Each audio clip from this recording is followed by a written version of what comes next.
Dear children, today we are going to discuss the Thermodynamics Part I. Myself, Dr. Digna Varghese.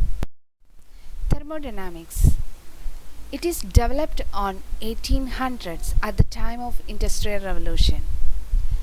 It is began by looking the generation of power-moving heat from fossil. Thermodynamics, the word derived from the Greek words for heat and power. Thermo means heat and dynamics means motion. It is universal. It deals with the change in energy, everything around us, one or the other. Thermodynamics is the science of the flow of heat. Energy can manifest itself in various forms of energy like heat energy, electrical energy, light energy, and so on. So it is possible to convert one form of energy to another. That is, energy can be converted into heat energy, some energy can be converted into electrical energy, some form of energy can be converted into light energy, and so on. It is also possible to convert energy to work, or work can be converted to energy. So, thermodynamics is a branch of science which deals with all types of energy transformations that accompany chemical and physical processes.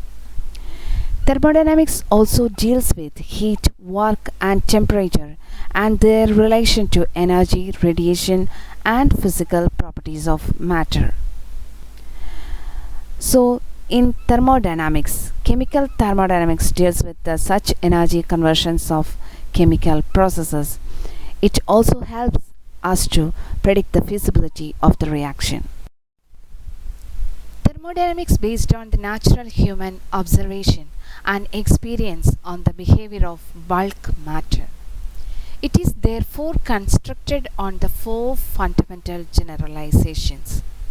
That is, the law of thermodynamics deals with the energy changes of macroscopic systems which involves a large number of molecules. Zeroth law of thermodynamics defines the temperature. First law of thermodynamics defines the energy. Second law of thermodynamics defines the entropy. And the last one, the third law of thermodynamics, defines the numerical value to the entropy. Thermodynamics tells us this explains the macroscopic properties. It explains the properties of matter. It explains the energy conversions of chemical processes. It predicts the feasibility of a chemical reaction. It determines the extent of reaction. Thermodynamics fails to tell. It does not explain the microscopic properties of matter. Thermodynamics deals with an assembly of particles like atoms, molecules, ions, etc., and not with the individual particles. It also fails to explain the speed of the reaction, and it does not explain the path of the reaction. Some common terminologies used in thermodynamics are the system, surroundings, and universe. Universe is the real universe. If we are considering a solution in a glass, this glass containing solution is taken as system, and the immediate vicinity around the glass is taken as or considered as surroundings, and the all part,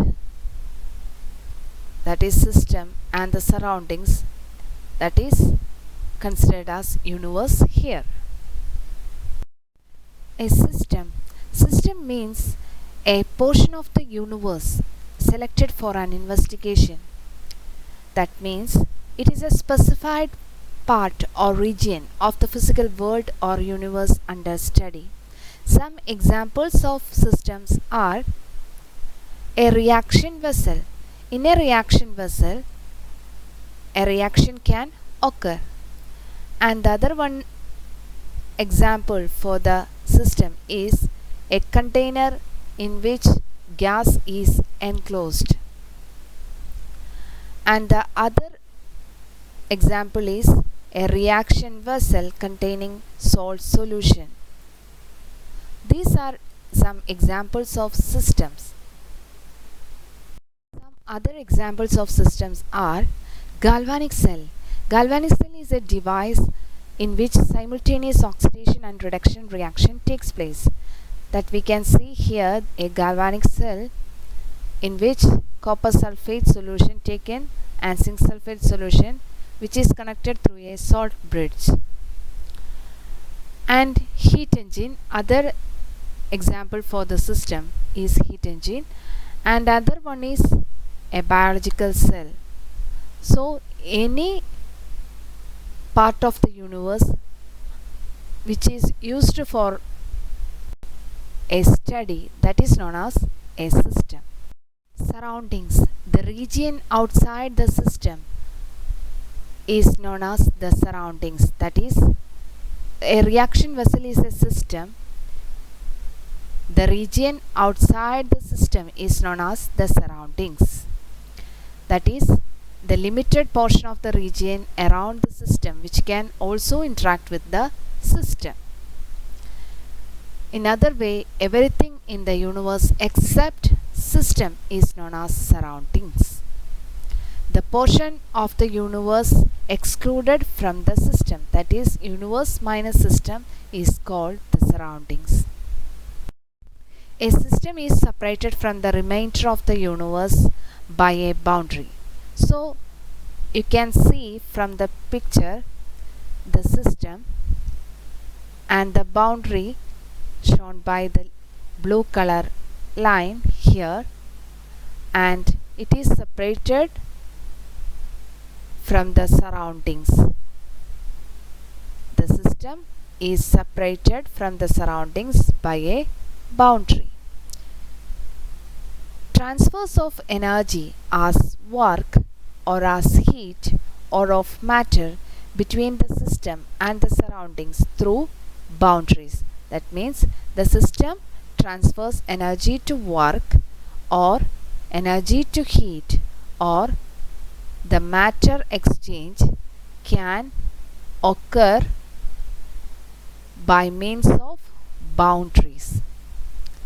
Boundaries are of four types. It can be fixed boundary, or a movable boundary, or a real boundary, or imaginary boundary.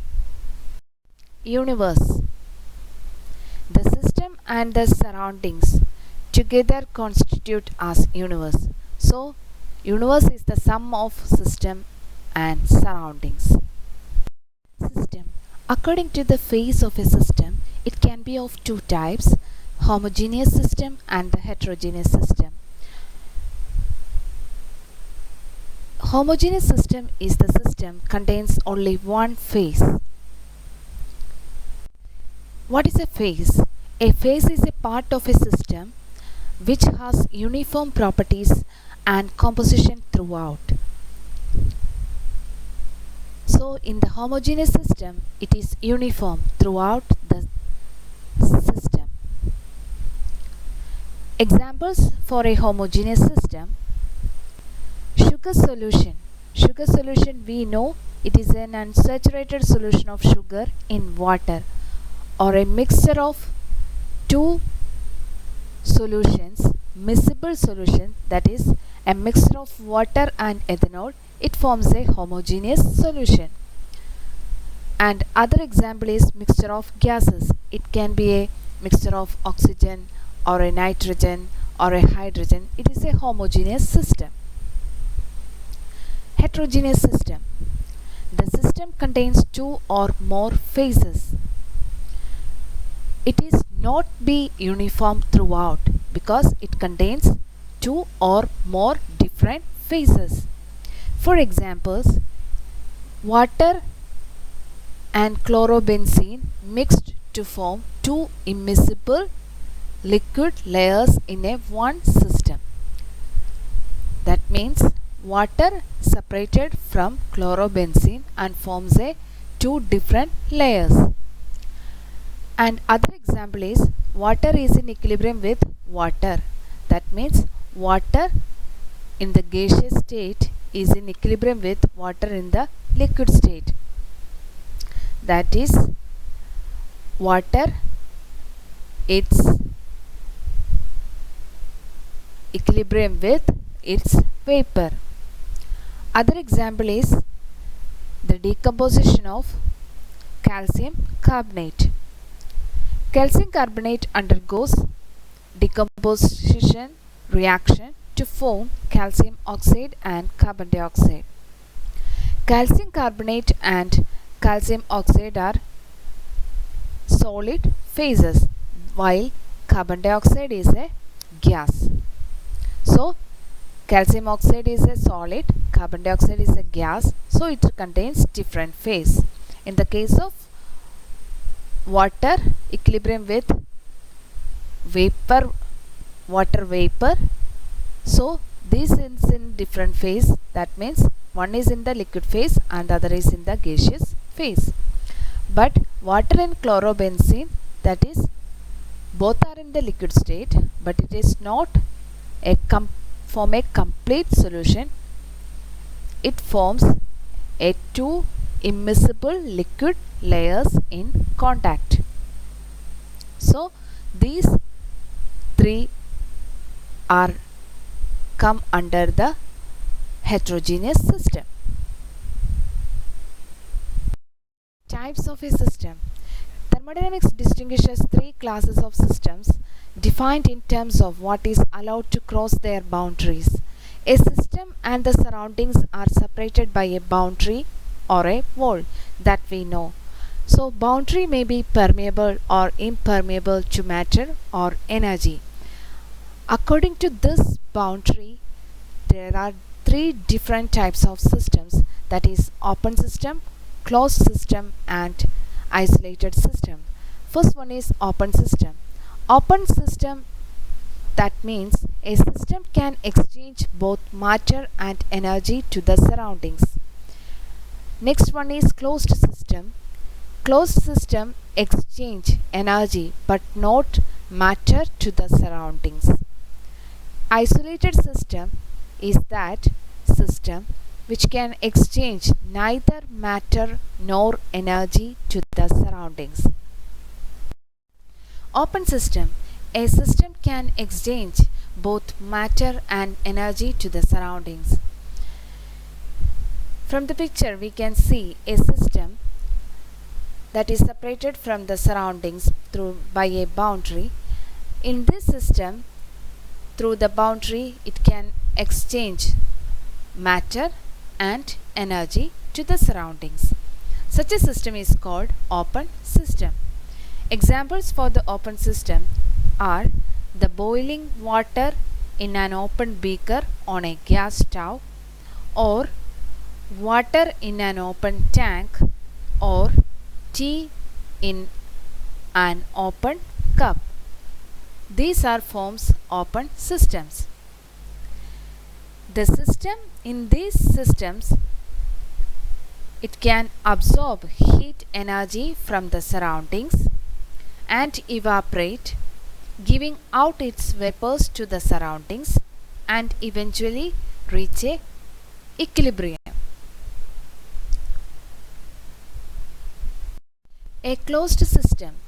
A closed system which exchange energy but not matter to the surroundings. From the figure you can see the system, it is a closed system. It can exchange energy to the surroundings but no exchange of matter occurs. For example, a hot tea enclosed in a vessel with conducting walls. Since the vessel is closed, so there is no matter exchange to the surroundings.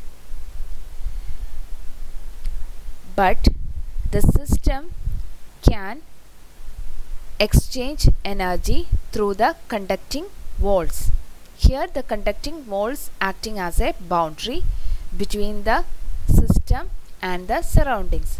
System is the hot tea inside the conducting vessel. So only energy can be conducted with the surroundings, or energy can be exchanged with the surroundings to reach a thermal equilibrium between the system and the surroundings. A system which can exchange neither matter nor energy to the surroundings, that is known as the isolated system. We can see from the picture the system and the surroundings separated by a boundary through which there is no exchange of matter and energy occurs. Energy and matter remain constant for such a system. It is thus enclosed a closed system that has neither mechanical nor thermal contact with its surroundings, and such a system can be accomplished by trapping it within an insulating container. For example, a thermal flask containing hot tea or a hot coffee. This thermoflask approximates an isolated system. Since the vessel is closed as well as insulated, there cannot be an exchange of either matter or energy with the surroundings. Interactions of thermodynamic systems. We know there are three systems: open system, closed system, and an isolated system. Open system, both matter and heat energy transfer occurs, and for the closed system there is only heat or energy transfer occurs, and for the isolated system there is no transfer of matter and energy occurs. Thank you so much for your interest and attention.